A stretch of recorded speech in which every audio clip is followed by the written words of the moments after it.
ಯಾಕಂದರೆ ಸುಮಾರು 30-35 ವರ್ಷಗಳಿಂದ ನಾವು ಅವಿರತವಾದಂಥ ಹೋರಾಟವನ್ನು ಮಾಡಿಕೊಂಡು ಏನು 15% ಮೀಸಲಾತಿ ಇತ್ತು, ಅದರಲ್ಲಿ ಒಳ ಮೀಸಲಾತಿಯನ್ನು ಜಾರಿಗೊಳಿಸ್ರಿ ಅಂತೇಳಿ ನಮ್ಮ ಮಾದಿಗ ಸಮುದಾಯ ಇಡೀ ಕರ್ನಾಟಕ ರಾಜ್ಯದಲ್ಲಿ 35 ವರ್ಷಗಳಿಂದ ಹೋರಾಟ ಮಾಡ್ಕೊಂತ ಬಂದು ಇವತ್ತು ಸರ್ಕಾರ ಇದೆ.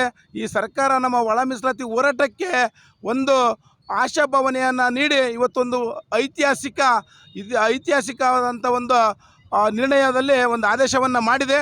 ಅದು ನಮಗೆ ಭಾಳ ಪ್ರವರ್ಗ 1 ಅದು ಮಾದಿಗ ಮತ್ತು ಸಂಬಂಧಿತ ಜಾತಿಗಳು 6, ಪ್ರವರ್ಗ 2 ಬಿ ಅದು ವಲಯ ಮತ್ತು ಛಲವಾದಿ ಅವರಿಗೆ ಇತರೆ ಜಾತಿಗಳಿಗೆ 6 ಮತ್ತು ಕೊರಚ ಮತ್ತು ಲಂಬಾಣಿ ಬೋವಿದ್ದಾರೆ ಅವರಿಗೆ 5% ಅಂತೇಳಿ ಒಟ್ಟು 17% ಮೀಸಲಾತಿಯನ್ನು ಭಾಳ ವಿಶೇಷವಾಗಿ ಮಾಡಿದೆ. ಬಟ್ ಆದರೆ ಒಂದು ನೋವಿನ ಸಂಗತಿ ಅಂತ ಹೇಳಿದ್ರೆ ಅಲೆಮಾರಿ ಜನಾಂಗಕ್ಕೆ 1% ಕೊಡಬೇಕಾಗಿತ್ತು, ಅದನ್ನು ಕೊಟ್ಟಿಲ್ಲ. ಅದೊಂದು ನಮಗೆ ಬೇಜಾರದ ಸಂಗತಿ ಬಿಟ್ಟರೆ ಮತ್ತೇನಿಲ್ಲ. ಹಾಗಾಗಿ ನಾವು 35 ವರ್ಷ ಹೋರಾಟಕ್ಕೆ ಇವತ್ತು ನಮ್ಮ ಒಳ ಮೀಸಲಾತಿ ವರ್ಗೀಕರಣ ಜಾರಿಯಾಗಿದೆ ಅನ್ನೋದಕ್ಕೋಸ್ಕರ ನಾವು ಇವತ್ತು ಈ ಒಂದು ನಮ್ಮ ಪರವಾಗಿ ಇಡೀ ಕರ್ನಾಟಕದ ಮಾದಿಗ ಜನಾಂಗ, ನಮ್ಮ ಎಚ್ ಆಂಜನೇಯ ಅವರು ಇರ್ಬೋದು, ಬಸವಂತಪ್ಪನವರು ಇರ್ಬೋದು, ನಂತರದಲ್ಲಿ ನಮ್ಮ ಚುನಾಯಿತ ಪ್ರತಿನಿಧಿಗಳು ಮುನಿಯಪ್ಪನವರು ಮತ್ತು ನಮ್ಮ ಆರ್ ಬಿ ತಿಮ್ಮಪ್ಪನವರು ಎಲ್ಲರೂ ಪ್ರತಿಯೊಬ್ಬರೂ ಸಹ ಒಳ ಮೀಸಲಾತಿ ವರ್ಗಕ್ಕೆ ಹಗಲು ಇರಲು ಶ್ರಮಿಸಿದರು. ಮತ್ತು ನಮ್ಮ ಹೊನ್ನಾಳಿ ತಾಲೂಕಿನ ಎಲ್ಲ ಮಾದಿಗ ಬಂಧುಗಳು ನಮ್ಮ ಹೋರಾಟಕ್ಕೆ ಕೈ ಜೋಡಿಸಿ ಪ್ರತಿಯೊಂದು ಬೀದಿ ಹೋರಾಟಗಳಾಗಿರ್ಬೋದು, ಅರಬೆತ್ತಲೆ ಮೆರವಣಿಗೆ ಹೋರಾಟಗಳಾಗಿರ್ಬೋದು, ನಂತರದಲ್ಲಿ ಬಂದ್ ಮಾಡುವಂಥ ಕಾರ್ಯಕ್ರಮಗಳು ಸಹ ಮಾಡಿದಾಗ ನಮ್ಮ ತಾಲೂಕಿನ ಮಾದಿಗ ಜನಾಂಗ ಈ ಒಂದು ಇದಕ್ಕೆ ಮಾಡಿದೆ. ಹಾಗಾಗಿ ನಮಗೆ ಇನ್ನು ಮುಂದೆ ಶೈಕ್ಷಣಿಕವಾಗಿ, ಆರ್ಥಿಕವಾಗಿ, ಸಾಮಾಜಿಕವಾಗಿ ಮತ್ತು ರಾಜಕೀಯವಾಗಿ ಒಳ್ಳೊಳ್ಳೆಯ ಅಧಿಕಾರಿಗಳು ನಮಗೆ ಫಲಿಸ್ತವೆ ಮತ್ತು ಉದ್ಯೋಗದಲ್ಲಿ ಮತ್ತು ಎಲ್ಲದರಲ್ಲೂ ನಮಗೆ ಅನುಕೂಲ ಆಗುತ್ತೆ ಅನ್ನೋ ಮಾತನ್ನು ನಾನು ಇವತ್ತು ಇಲ್ಲಿ ಹೇಳೋಕ್ಕೆ ಇಷ್ಟಪಡ್ತಿದ್ದೇನೆ. ನಮ್ಮ ಮಾದಿಗ ಸಮುದಾಯ ಇತಿಹಾಸ ಡಾಕ್ಟರ್ BR ಅಂಬೇಡ್ಕರ್ ಅವರ ಏನು ಸಂವಿಧಾನವನ್ನು ಬರೆದ್ರು, ಈ ಹಿಂದುಳಿದ ವರ್ಗದ ಸಮುದಾಯಗಳಿಗೆ ನ್ಯಾಯ ಸಿಗಬೇಕು ಅಂತ ಹೇಳಿ ಅಲ್ಲಿಂದ ಇಲ್ಲಿವರೆಗೂ ನಿಮ್ಮ ಸಮುದಾಯಕ್ಕೆ ನ್ಯಾಯ ಸಿಕ್ಕಿದೆ. ಈ ನ್ಯಾಯ ಸಿಗುವಲ್ಲಿ ಈಗ 6% ಹೆಚ್ಚಿಗೆ ಮಾಡೋದ್ರಿಂದ ಏನೇನು ಬೆನಿಫಿಟ್ಸ್ಗಳು ನಿಮ್ಮ ಮಾದಿಗ ಸಮುದಾಯಕ್ಕೆ ಕೊಡುವಂಥದ್ದು ಈ ರಾಜ್ಯ ಸರ್ಕಾರಗಳು ಮಾಡುತ್ತೆ ಅನ್ನೋದು. ಈಗ ಅಂಬೇಡ್ಕರ್ ಅವರ ಆಶಯನೂ ಅದನ್ನೇ.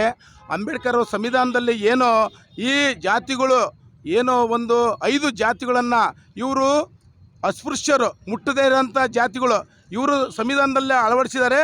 ಅವರಿಗೆ ಸಂವಿಧಾನದ ಆಶಯ ಪ್ರಕಾರನ ಇವತ್ತು ಈ ಒಳ ಮೀಸಲಾತಿ ವರ್ಗೀಕರಣ ಮಾಡಿರೋದು ಅನುಕೂಲವಾಗಿದೆ.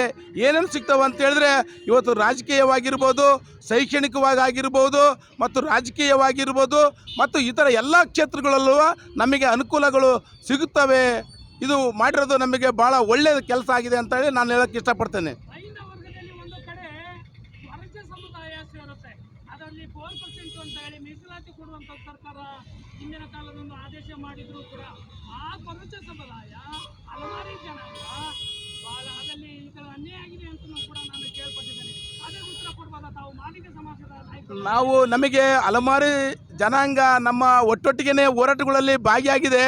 ನಾಗಮೋಹನ್ ದಾಸ್ ಅವರ ವರದಿಯಲ್ಲಿ ಅಲೆಮಾರಿಗಳಿಗೆ 1% ಮೀಸಲಾತಿಯನ್ನು ತೆಗೆದಿಟ್ಟದ್ದು ನಿಜ.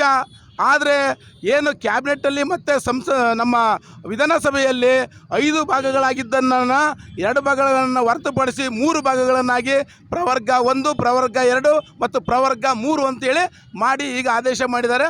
ಹಾಗಾಗಿ ಅಲೆಮಾರಿ ಜನಾಂಗ ಇದೆ ಅದಕ್ಕೆ ಸ್ವಲ್ಪ ಅನ್ಯಾಯ ಆಗಿದೆ ಅನ್ನೋದು ನಮ್ಮ ಮಾದಿಗ ಸಮಾಜದ ಒಂದು ದುಃಖದ ಸಂಗತಿ ಅಂತೇಳಿ ಅದಕ್ಕೆ ಇಷ್ಟಪಡ್ತಿದ್ದೀನಿ.